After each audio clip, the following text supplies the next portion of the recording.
Salam olahraga, apa kabar teman-teman semua? Semoga dalam keadaan sehat. Di laga ini kita kembali membahas Liga-Liga top Eropa, tepatnya mulai dari Serie A Italia mempertemukan tuan rumah Genoa menghadapi Como ya. Terlihat di laga ini Genoa dengan promosi 3-4-2-1, Como dengan promosi 4-2-3-1. Satu pemain akan absen untuk Genoa. Como di laga ini terlihat ada 3 pemain ya. Jadi untuk laga ini setelah melihat dari peringkat sementara yang cukup jauh, Como berada di peringkat 6, sedangkan untuk Genoa berada di peringkat 14 sementara. Untuk laga ini saya mengira laga bisa selisih 1 gol ataupun bisa kembali berakhir di skor imbang ya. Masih di Serie A Italia, Torino menghadapi Inter Milan ya. Torino dengan promosi 3-4-1-2, sedangkan Inter Milan dengan promosi 3-5-2. 3 pemain akan absen untuk Torino. Inter Milan ada 1 pemain mereka. Peringkat sementara Inter masih di puncak klasemen ya. Sedangkan Torino berada di peringkat 13 sementara. Untuk laga ini setelah melihat dari head-to-head kemenangan Inter Milan di kandang dengan skor 2-1 untuk laga ini ya. Saya mengira bisa selisih 1 gol ya. 1 gol untuk laga Torino menghadapi Inter Milan ataupun bisa imbang.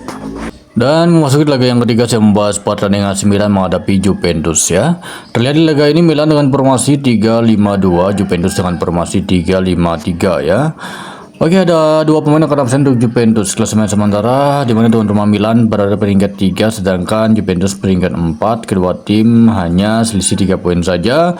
Roma dan Juventus di bawah ini terlihat selisih 2 poin ya. Jadi untuk laga ini tim yang diunggulkan nampaknya masih Juventus, sangatlah wajar.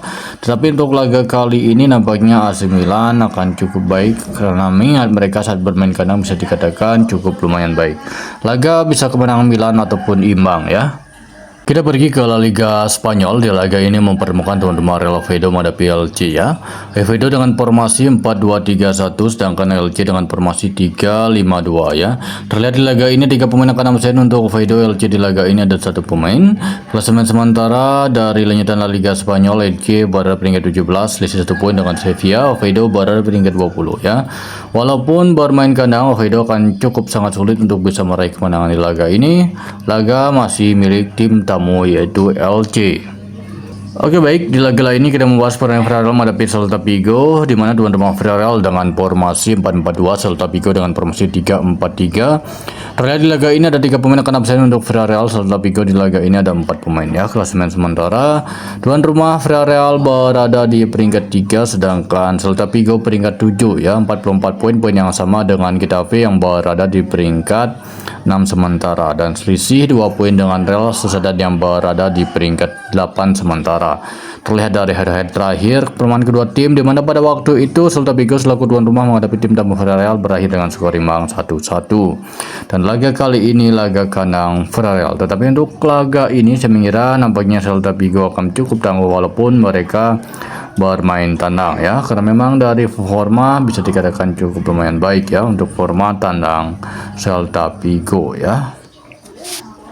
Memasuki laga terakhir, kita membahas pertandingan dari semifinal Piala FA Inggris ya, mempertemukan Chelsea menghadapi Leeds yang berlangsung di Wembley Stadium ya. Ini laga netral ya.